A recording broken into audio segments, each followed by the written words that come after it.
Hexokinase and glucokinase are two similar enzymes that both phosphorylate glucose, thereby forming glucose 6-phosphate and trapping it in cells. Both enzymes are very similar, but they each have subtle differences that make them suited for different physiologic roles. In this image, I'll give you a quick visual mnemonic so you don't get these two mixed up on your exam. To set this scene, we turn to a park where we'll find a number of people out flying kites. At Pixar's, kites represent kinase enzymes, since the word kite sounds a lot like the word kinase. It's the kinase kite. Next, turn your attention to the fox that has found his way straight into an animal trap. The park is right next to a forest, and we've had quite the fox problem ever since it opened. Also notice how the fox has a cookie in its mouth.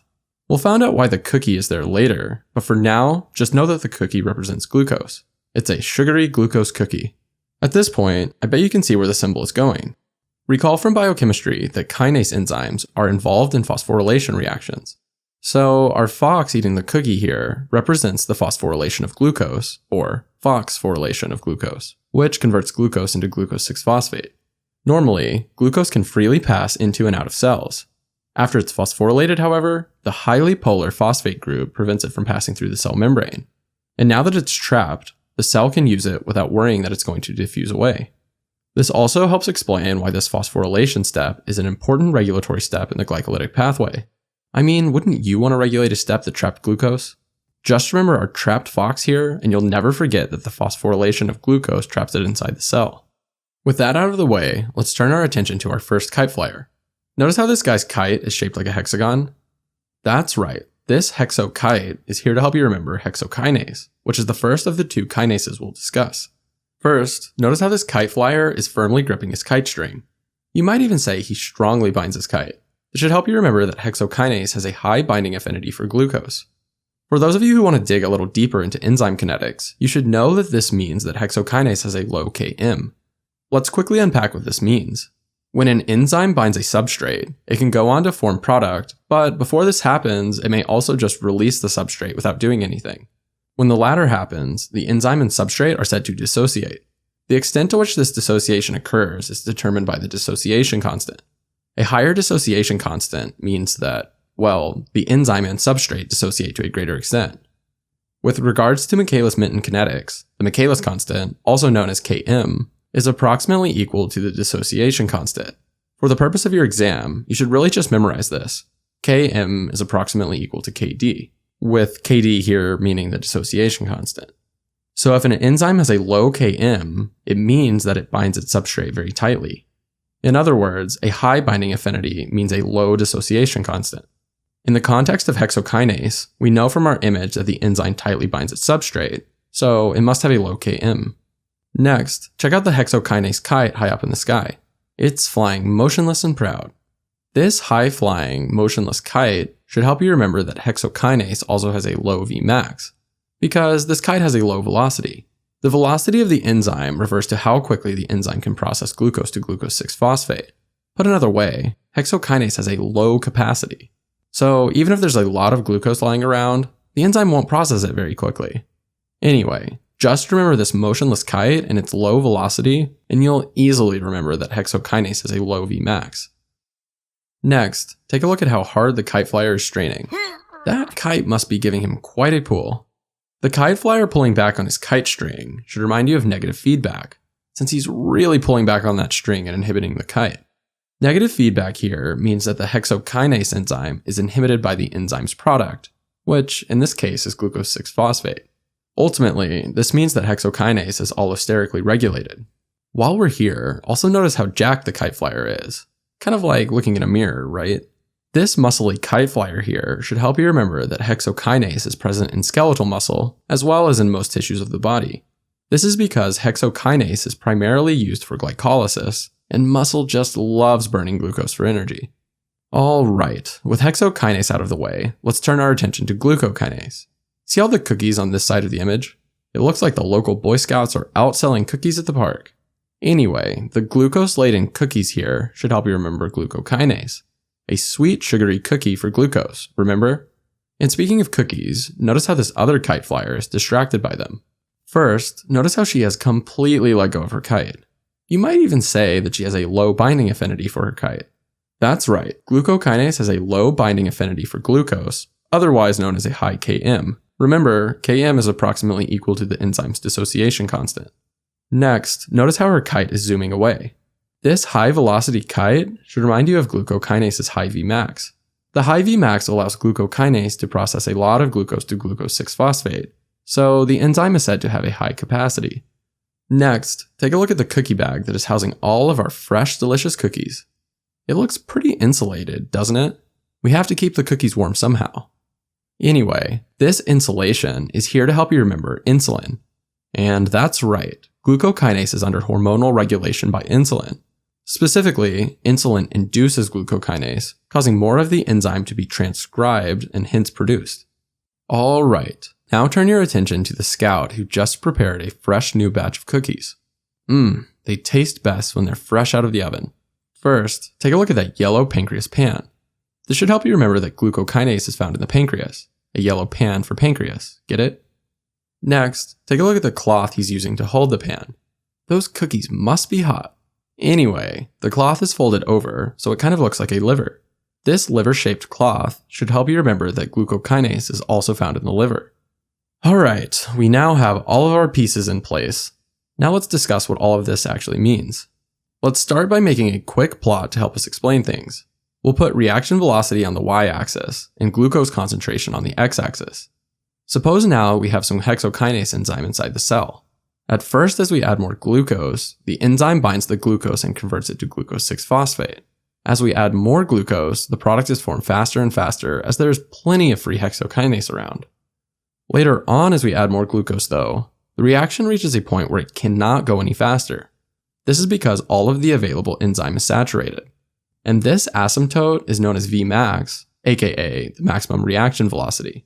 For hexokinase, this point is reached pretty quickly because, as you'll recall from our image, hexokinase has a low max velocity.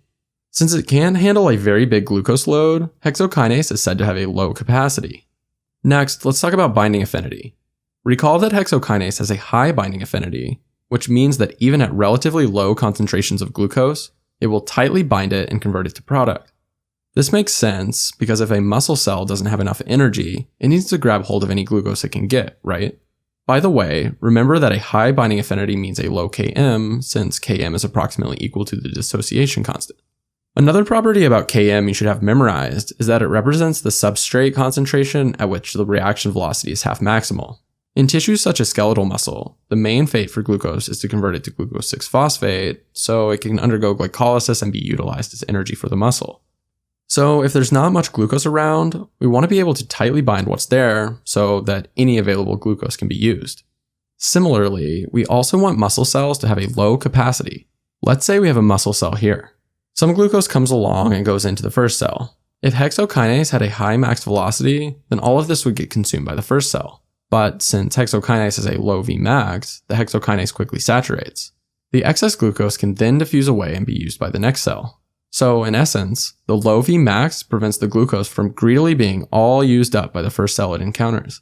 Finally, recall how hexokinase is allosterically regulated by negative feedback. This also makes sense for basically the exact same reason. If you have a muscle cell that's already converted a lot of glucose to glucose 6-phosphate, you should then downregulate the formation of more glucose 6-phosphate in the cell. Because the cell already has enough glucose, right? Let's save the glucose for the other cells that need it. Alright, now let's move on to glucokinase. If you look again at our chart here, you'll see that glucokinase not only has a high Vmax, but it also only kicks in at really high levels of glucose. This is because glucokinase doesn't bind glucose very tightly, so it takes a lot of extra glucose lying around before glucokinase can get even close to max velocity. Put another way, glucokinase has a high Km, or a high dissociation constant. This is why glucokinase is also known as a glucose sensor. Since it only responds to really high glucose levels, it effectively senses high glucose levels. But wait, when is it useful to know when we have really high glucose levels? Let's find out. We'll first consider the liver. Recall that at high levels of glucose, the liver is used to convert excess body glucose into glycogen. The first step in this pathway is to convert glucose into glucose 6-phosphate, which in the liver will be done by glucokinase. So this is a perfect example of the glucose sensor.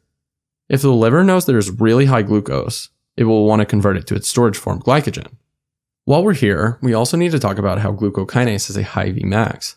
The high Vmax means that glucokinase has a high capacity, meaning that it can handle high loads of glucose. This is what we want in the liver, since we know that glucokinase won't kick in unless there's a lot of glucose around. If the glucose levels are high, we want the hepatocytes to greedily take up as much glucose as possible, so that way they can convert it to the storage form. Alright, next let's consider the pancreas. As I'm sure you already know, the beta cells of the pancreas secrete insulin after meals. As I'm also sure you know, insulin signals to the rest of the body that the body is in the fed state. It basically tells the body cells to take up glucose, since there's plenty of glucose to go around. But wait a minute, how does the pancreas know that glucose levels are high? If only we had a way to sense high glucose levels. Oh wait, that's right. It uses the glucose sensor glucokinase, which detects high glucose levels. Now there's one more thing we need to talk about, and that's the hormonal regulation of glucokinase. Glucokinase is hormonally regulated by insulin, and if we turn again to the liver, we can find out why. More specifically, insulin induces glucokinase. This means that it causes the cells to synthesize more glucokinase, which allow the cells to handle higher glucose loads in the future. In other words, this will increase glucokinase's capacity, essentially shifting Vmax upward. Insulin is secreted in response to high carbohydrate meals, so repeated high carb meals will basically lead to the synthesis of more glucokinase in the liver. This is just one way the body can adapt to better handle high glucose loads in the future. Alright, now with that out of the way, we can talk about how a defect in one of these enzymes can lead to disease. And you want to know what step 1 writers love testing you on? That's right, they love testing you on diseases. Ew, it looks like those freshly baked cookies aren't so fresh after all. In fact, a lot of the cookies are really moldy. The word moldy should make you think of the disease MODY, which stands for maturity onset diabetes of the young. All forms of MODY are due to ineffective insulin production or release by the pancreas. And one form of MODY is caused by defects in glucokinase. If you knock out the glucose sensor, the pancreas is not able to detect high glucose levels and secrete insulin. The lack of insulin then leads to diabetes, and this will occur in young people since it's caused by a genetic defect in glucokinase. Hence, maturity onset diabetes of the young. Yep. Alright, that's it for my conceptual breakdown. Let's quickly recap and get out of here. Glucokinase and hexokinase are both enzymes that phosphorylate glucose to glucose 6-phosphate, thereby trapping it inside cells. Hexokinase is found in most cells of the body, such as muscle, and is primarily used for glycolysis. It has a high binding affinity for glucose, which also means it has a low Km. It also has a low Vmax, meaning it has a high capacity for glucose. It is allosterically regulated, as its product, glucose 6-phosphate, exerts negative feedback and downregulates the enzyme. Glucokinase, on the other hand, is found in the beta cells of the pancreas, as well as in liver hepatocytes. It has a low binding affinity, which means that it has a high Km. It also has a high Vmax, meaning it has a high capacity for glucose. These properties make it a great glucose sensor, as it really only kicks in response to high glucose levels. This is useful in the pancreas, where it serves as a trigger for insulin release. This is also useful in the liver, where it serves as a signal for glycogenesis. Glucokinase is under hormonal regulation by insulin, so the body can synthesize more glucokinase in response to repeated high carbohydrate meals. This lets the body adapt to the high carbohydrate load and makes it more efficient at storing the excess glucose as glycogen in the future. Finally, glucokinase can be mutated in a disease called MODY, which stands for maturity onset diabetes of the young. In this disease, the beta cells of the pancreas are unable to detect high glucose loads, so insulin is never secreted. And as I'm sure you know, no insulin means diabetes. Phew, alright, now that's all for glucokinase versus hexokinase. This one's pretty conceptual, and it's important that you understand why each enzyme is well suited to its physiologic function. Using our memory hooks as your anchor, you should be able to easily piece together the rest of the puzzle on your exam. Now, go have a moldy cookie. You deserve it after all of the studying you've been doing.